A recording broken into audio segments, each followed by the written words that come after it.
All right, one of my YouTube subscribers reached out and said, I have a Pioneer SX-650 and I want to know more about it. So I figured I'd make a video just to talk about this receiver. Now, let me give you a disclaimer here. I'm a self-taught hobbyist and I have hundreds of pieces of equipment which I've fixed. And I know what I'm doing, but I don't always call things exactly the right way. So I'm going to go ahead and I'm going to walk through this receiver, what the components are.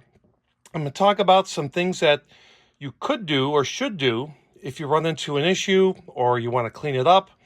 So let's just see how this goes. So for starters, that is the SX-650. What's nice about this receiver, it does not have what's called an STK chip. If you have an SX-680 or a 780, you're going to have what's called an STK chip. So this is a preferred model over the 680, okay? A little bit older, it's the model year prior to the 80 series, but it's preferred. So when I got this was all chipped away and it was like a plastic. You'd think with this type of engineering, they would have used actual wood, but this was an entry-level model, or it was one of the more lower models compared to the big monsters. So it's like plastic with a printing on it. I pulled it off, it came off really easily, and I went to Walmart and bought some shelf paper. And all I did was put shelf paper on. Not the best job, but let me tell you, this thing looks great compared to what it was before I put the Walmart shelf paper on. So if you have one that looks bad, just use shelf paper. You can remove this top part, and we'll go from there. So let me go ahead and I'm going to open this up. It's easy. There's two screws on the left, two screws on the right. I'm going to leave it plugged in, but if you're not an electronics person, you probably want to unplug it altogether. So let me take the top off. I have the top off, and you'll see that this whole metal part comes off, and you'll see where I wrapped my shelf paper and where I cut it. I probably could have done a better job, but you know what? I don't care because it's the first time I ever did something like this, and I'm very happy with the results. Here's the inside. And I got this in pretty bad condition from a friend who found this at the place he worked. It was just kind of sitting in the corner. I relamped this, so I measured the voltage, and I got higher lumen bulbs. Lumen is your brightness. But not so bright to where this is going to melt the plastic. What you'll find is the higher bulbs that you put in here, the brighter lumens, the better this is going to look when the lights are turned off. And even with the lights turned on, you have a much better, the dial looks a lot better than what was in here from a factory spec. Another thing is I had to replace the bulbs for the stereo indicator and the power indicator. So I just got some LEDs, and these have a built-in resistor that's in the circuit, but I put these LEDs in, put some wire caps, and so now this has been completely relamped. For the purposes of this video, I'm not going to remove the faceplate, but what I did is I pulled all of these off. You pull the knobs off, you can clean them, and you'll notice that there's like a lock washer on some of these. So you don't want to scratch this, so just be very careful. Use a pair of needle nose or regular pliers. You'll unscrew it. There's a couple screws up here, and I believe at the bottom. This whole thing comes off. Once it's off, you can then clean the inside. You got to be very careful not to mess with the needle, but you can clean it, and it was quite dusty. It also gives you a chance to clean around the knobs with the knobs off, and so you have a flat surface. I use ammonia Windex window cleaner. Some people will use other things, but the ammonia doesn't take the lettering off. The main thing is you don't want to sit and scrub this stuff. You'll spray, you'll wipe, you'll spray, and it should clean up pretty nicely. Once you put it back, you just reverse the process, and you're there. One thing to note is when you have this off, or even right now, you can get Deoxit. And I use Deoxit. This is actually the fader lube, but I have the other stuff as well, the D5. You can also use this, which is WD-40 contact cleaner, but I find that actually Deoxit really does a better job because it has an oil and a grease that stays in there. What you're going to do is you're going to spray in these. Give each one a little shot, And then you're going to work these up and down, do 20, 30 times, put them in the opposite position, just work them. Let it go in, and also tilt the unit back. Tilt the unit back when you spray, because then that will ensure that it makes its way in a little bit further. Now, I have this turned on. You probably would have this, most people would have it turned off, but I want you to take a look at something here. These are potentiometers right here. These are what, where I'm pointing, and it's a little hard to see. These are the things that connect to your knobs, and they get crackly, they get staticky. So you get deoxit, and you spray anywhere you see an open hole. You spray down there, and you want to get to all of these. This is a receiver that's pretty easy to get to. There are other Pioneer models where there's a whole shroud or a shield you have to get to. That's a whole other story. But you want to spray all the potentiometers with deoxit, and that's why you have a little straw at the end of this. And it may take a little bit of time. Spray it, and then you want to work these back and forth a lot. That's going to make these a lot more smoother, and it's also going to get rid of any crackle or any intermittent issues. Finally, you have a selector switch here.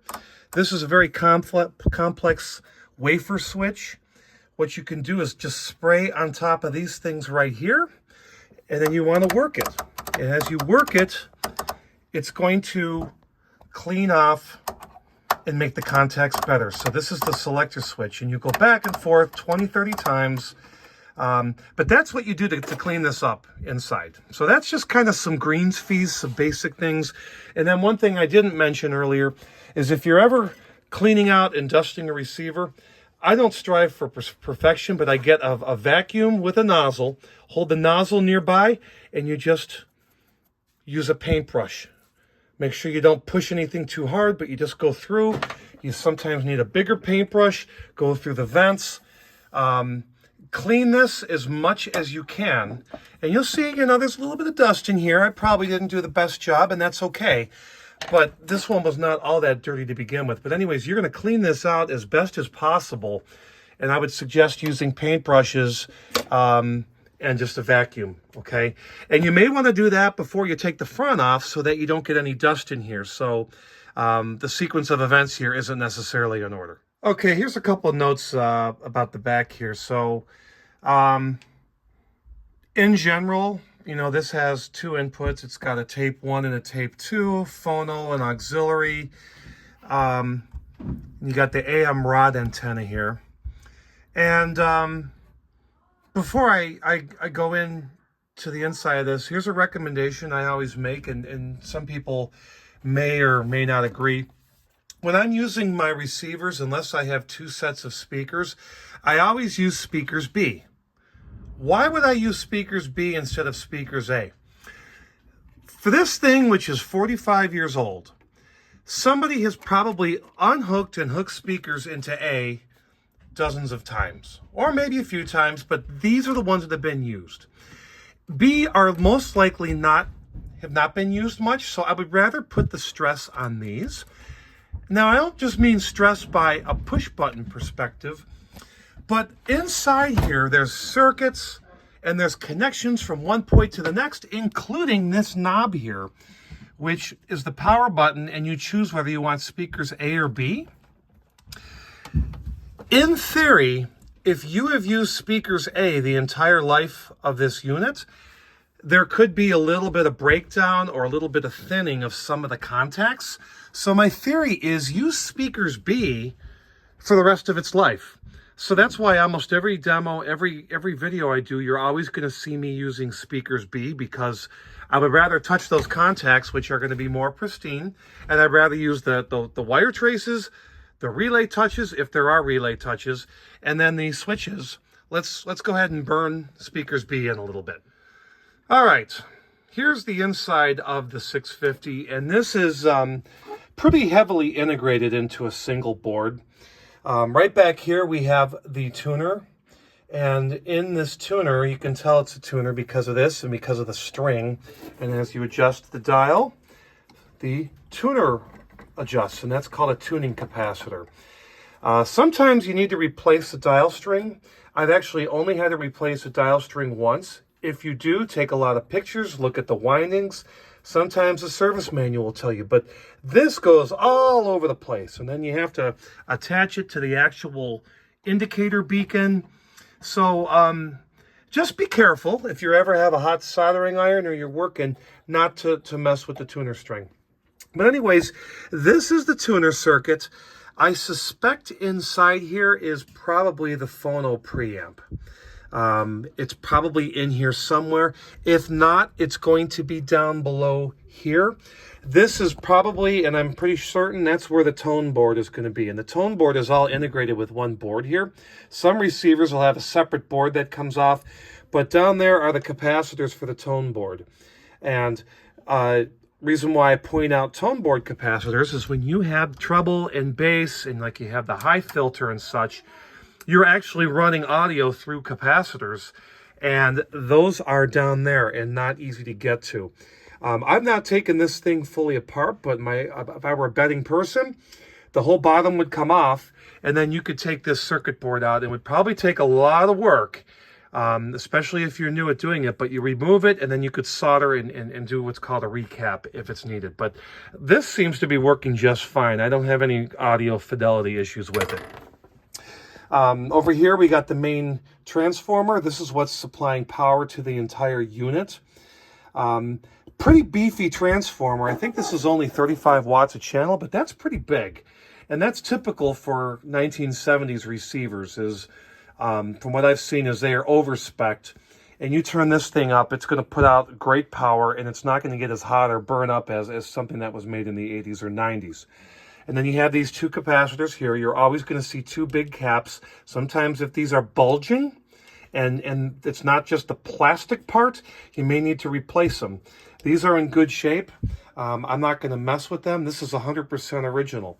But what these capacitors do is when you turn the power up, they provide a power reserve so that the amplifier can keep up with really high volumes, with really heavy bass and things like that. A lot of times when you turn your stereo up and you see the dial light dim, just like in your car stereo, if you see the dial light dim, that means that your amp power is a little bit starved. And so you need to have these capacitors in good order to be able to provide the reserve power. One thing I check in all receivers is I won't actually unsolder and test these. I'll look at them visually. But when I turn some music up and I put something with a lot of bass, and maybe I'll crank the bass up on here, if I see significant dimming of the dial lights, that's an indication that the power is probably starved. This particular one, you can turn it up and you maybe just get a little bit of dimming, so I'm not concerned. I think this is in great shape overall. Okay, back here is where the amplifier and the driver board is, and there's also power supply elements in here too. If you look here, those like rectangular things with a diagonal, those are the amplifier chips. One is going to be for the left, one's going to be for the right. And those are powered through the circuit that's down below, which is kind of hard to see, and probably along the board at the bottom. And what I like to do is I, first of all, like to look to see if anything is charred. Usually if something is charred, it means it's high hour or it didn't have good ventilation. This one I think is in great shape. What I don't know is if this is a low or a high hour unit, but it did have a couple bulbs out. What I'll do is I will take a look at the solder pads. So take a look at some of the solder pads, and if you see a little crack, you're going to want to get your soldering iron out, and you're just going to go through and you're going to reflow those, each one of these, and put a little bit extra solder on.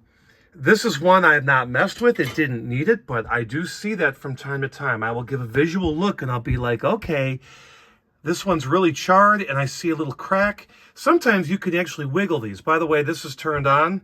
You can sometimes get a 60-volt shock, but I will wiggle these to see if any of the solder pads are loose. And if so, I will just go through and I'll start soldering things. If you have to get something that's down below, or you need to get to the other side by chance, and you got to figure out how to get this apart. But this whole area here is for the amplifier. So we got the power supply, which is feeding all these components here. You got your reserve capacitors. You've got what's called your driver board. which supplies power to your transistors.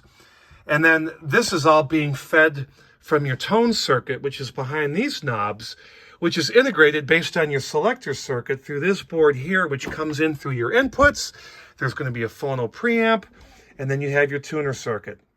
One thing I would never suggest you do is just start ever adjusting anything. And when you use your paintbrush or you're cleaning out, just make sure you don't modify anything, because if you get your tuner out of alignment, it's very, very difficult to get back, and you usually have to have specialized equipment unless you know exactly what you touched. So anyways, this is the inside of the Pioneer SX-650. I think it's a great receiver. If someone were to ask me, you know, for 35 or 40 watts, whatever this is this a lightweight receiver? And I would say, hell no. These things can really pack a punch. In fact, these will run a big pair of speakers just fine. It's just it doesn't have the power range you would have for the SX-750, 850, 950, 1050, or the 1250. So this is like halfway through the line of everything that they made. But, you know, it works really, really well. So that's just kind of a visual walkthrough of this particular receiver. If you happen to own one, if it's working, you know, don't mess with it, but it's not a bad thing to take the lid off, take a look, dust it out. And if you see some proactive stuff that you can take action on, maybe you should. Maybe you want to put brighter bulbs in. Maybe you got one that's loose. Maybe you got crackly knobs, so you need to spray deoxin on it. But that's just kind of, that's what I do with all my receivers. They all get a baseline relamp usually and a clean out. And if there's a problem, that's a whole other issue, which requires some troubleshooting. So my friend out there who wanted to talk a little bit about the 650, you got yourself a great receiver. Take good care of it. These things like to be turned up. They like to give good power. They're like a golden retriever. So just don't clip. What that means is don't turn this to where it sounds distorted. If your speakers sound distorted, you want to turn it down. If you see the dial light really dimming, turn the bass down a little bit. Be a little easy on it. But I will tell you, these things just want to perform. And for 45 years old, they do a heck of a great job. Hope you enjoyed the walkthrough. We'll talk to you later.